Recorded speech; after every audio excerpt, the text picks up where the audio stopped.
નમસ્કાર દર્શક મિત્રો, મહામંથન મંતવ્ય ન્યૂઝમાં આપનું સ્વાગત છે। આજે ભારતીય જનતા પાર્ટીના નવા પ્રદેશ પ્રમુખ તરીકે જગદીશ વિશ્વકર્માએ કમાન હાથમાં લીધી છે। હવે તેમના નેતૃત્વમાં આગામી સમયમાં ભારતીય જનતા પાર્ટી ગુજરાતમાં ચૂંટણીઓ લડવાની છે। ખૂબ જ મોટી અને મહત્વની જવાબદારી મનાઈ રહી છે, પરંતુ તે વચ્ચે તેમના જ મત વિસ્તારમાંથી એક નારાજગીનો સૂર ઉઠવાની શરૂઆત થઈ છે, જેમાં થોડાક સમય પહેલાં અમદાવાદના ઓઢવ વિસ્તારમાં માલધારી સમાજના જે મકાનો તોડી પાડવામાં આવ્યા હતા, મોટા પ્રમાણમાં ડિમોલેશન કરવામાં આવ્યું હતું, જેમાં માલધારી સમાજના લોકોને એવો આરોપ હતો કે તંત્ર દ્વારા કોઈપણ પ્રકારની નોટિસ આપવામાં નથી આવી। એકાએક સવારે બુલડોઝર લઈને તંત્રના અધિકારીઓ પહોંચી ગયા અને તેમના ઘરો છે તે તોડી પાડવામાં આવ્યા। આ કારણે આ ઘટનાથી સમગ્ર ગુજરાતના માલધારી સમાજના લોકો રોષે ભરાયા હતા। અને આ ઘટના બાદ થોડાક સમય પહેલાં ગુજરાતના મુખ્યમંત્રી ભૂપેન્દ્ર પટેલ દ્વારા એક જાહેરાત કરી હતી, જેમાં માલધારી સમાજના લોકોને જે નુકસાન થયું છે તે વળતર બાબતે તેમણે વાત કરી હતી। પરંતુ આ ઘટના, આ જાહેરાતને આટલા મહિનાઓ વીતી ચૂક્યા છે, છતાં પણ હજી સુધી કોઈ પણ યોગ્ય નિર્ણય લેવાયો નથી, તેવા આરોપો આમ આદમી પાર્ટીના નેતા, માલધારી સમાજના આગેવાન ઈશ્વર દેસાઈ લગાવી રહ્યા છે।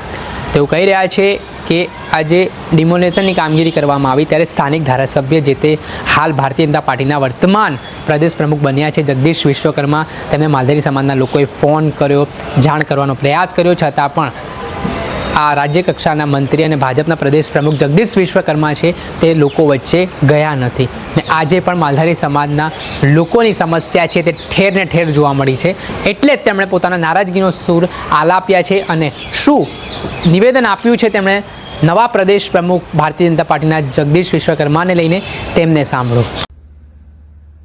મિત્રો, જય જય ગરવી ગુજરાત।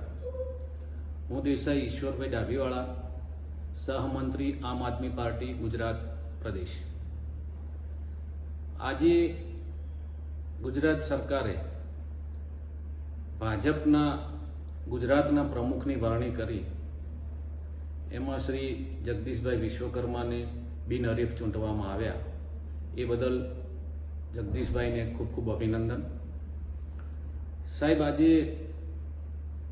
તમારા માટે અને સર્વ ગુજરાતીઓ માટે કદાચ ગર્વનો વિષય, ગર્વનો દિવસ હોઈ શકે, પરંતુ લોકો એમ કહે છે કે જગદીશભાઈની છબી સ્વચ્છ છે, એટલે મારે આજે તમને કહેવું છે કે સાહેબ, 10 મહિના થઈ ગયા તમારા મત વિસ્તારમાં જે ડિમોલેશન હાથ ધરાયું હતું એનું કંઈ જ પરિણામ આવ્યું નથી। 400 થી 500 ઘરોને રોડ ઉપર રખડતા કરી દીધા, ભાડે રહેતા કરી દીધા, બાળકોના ભવિષ્ય બગડ્યા, એમના ભણતર બગડ્યા, અને છતાંય આજ દિન સુધી આ બાબતમાં કોઈ જ પ્રગતિ અમને ઓઢવના રહીશોને દેખાણી નથી। અને છતાંય વિકાસના બણગા ફૂંકતી તમારી સરકાર આ બાબતે મગનું નામ મરી પાડતી નથી। તમારા સ્થાનિક નેતાઓ ફક્ત હોર્ડિંગ્સો લગાવી અને આત્મસંતોષ માનીને બેસી રહ્યા છે। અમારી જનતા ટળવળે છે કે શું થશે એવો ડર છે હજુય। એટલે આ ડર કાં તો તમારા મંત્રીપદનો હોઈ શકે, કાં તો તમારી સરકારની દાદાગીરીનો હોઈ શકે, કાં તો અહીંના સ્થાનિક લોકોએ, સ્થાનિક નેતાઓએ પબ્લિકમાં ઘુસાડેલો ડર હોઈ શકે।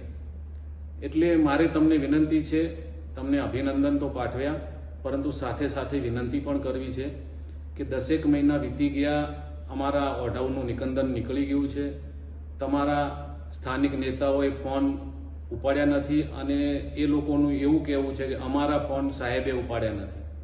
એટલે એવા અમે ક્યાં મિસગાઈડ થઈ ને ક્યાં બધું રંધાઈ ગયું ને કેમ આવું થયું, એ એક સંશોધનનો વિષય છે। અને જો અમે કોર્ટમાં ગયા હોત તો કદાચ આનો કંઈક નિવેડો આવી ગયો હોત, અને જે બી તાત્કાલિક જે ડિમોલેશન હાથ ધરીને વિધાઉટ નોટિસમાં કોર્ટના આદેશની અવહેલના કરીને જે આ પગલું ભર્યું હતું, તાનાશાહી પગલું, એનો કંઈક નિર્ણય આવ્યો હોત, પરંતુ અમે એ બાબતમાં નિષ્ક્રિય રહ્યા, અથવા તો અમને સ્થાનિક નેતાગીરીએ કંઈ કરવા દીધું નહીં કે ભાઈ બધું સારું થઈ જશે અને સાહેબ આપણી પક્ષમાં છે ને સાહેબ આપણો સારો નિર્ણય આપશે, અને એ બાબતમાં બધાએ વિશ્વાસમાં બેસી રહ્યા। પરંતુ 10 મહિના વીતવા છતાંય કંઈ જ થયું નથી. એટલે અમારે અભિનંદન તો તમને આપવા જ હતા, પરંતુ સાથે સાથે તમને આ ટકોર પણ કરવી છે કે સાહેબ અહીંની પરિસ્થિતિ જુઓ તમે. બધું ઠેર ને ઠેર બધું કચરું ને ગટરો ને બધું રમણ ભમણ પરિસ્થિતિ છે. 10 મહિનાથી બધા બેસી રહ્યા છે કે સાહેબ શું કરશે હવે. હવે તમે સર્વે સર્વા ભાજપમાં તમે છો સાહેબ.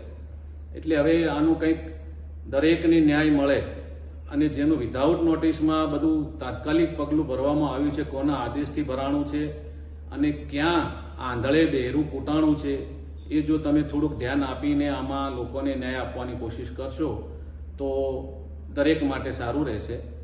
અમે અપેક્ષા રાખીએ કે તમારી આ નવી સફર સફળ રહે અને આ જે વંચિતોને જે નુકસાન થયું છે એમને સત્વરે સારો ન્યાય મળે એવી આશા છે.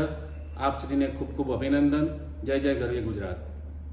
હવે સાંભળ્યા હતા આમ આદમી પાર્ટીના નેતા ઈશ્વર દેસાઈને, જેઓ પહેલાં ભારતીય જનતા પાર્ટીમાં હતા, ખૂબ સંનિષ્ઠ કાર્યકર હતા અને તેઓ એવું દાવો પણ કરતા હતા કે જે તે સમયે ભારતીય જનતા પાર્ટીમાં તેઓ જોડાયેલા હતા, તેઓ પાયાના કાર્યકર હતા અને ભારતીય જનતા પાર્ટી માટે તેઓ સતત કામગીરી કરતા હતા પોતાના વિસ્તારમાં. પણ જ્યારે ડિમોલેશન થયું, તેમના જ ઘરે બુલડોઝર ચાલ્યું, ત્યારે તેમને એ વાતનું દુઃખ પહોંચ્યું ને ત્યારબાદ તેમણે ભારતીય જનતા પાર્ટીને તિલાંજલિ આપીને હવે તેઓએ આમ આદમી પાર્ટી જોઈન કરી છે. અને માલધારી સમાજ સાથે જે અન્યાય થયો હોય તે પ્રકારના આરોપ તેઓ કરી રહ્યા છે અને કહી રહ્યા છે કે રાતોરાત ડિમોલેશન કરવામાં આવ્યું, તેમને ઘરમાં કોઈ પણ પ્રકારની નોટિસ તેમના ઘરે આપવામાં નથી આવી અને ઘર વિહોણા કરવામાં આવ્યા હોય તેવા આરોપ સાથે તેમણે નારાજગી દર્શાવી છે. દર્શક મિત્રો, આવા જ નવા વિડીયો સાથે આપણે માહિતગાર કરતા રહીશું, એટલે મહામંથન મંતવ્ય ન્યૂઝ જોતા રહો.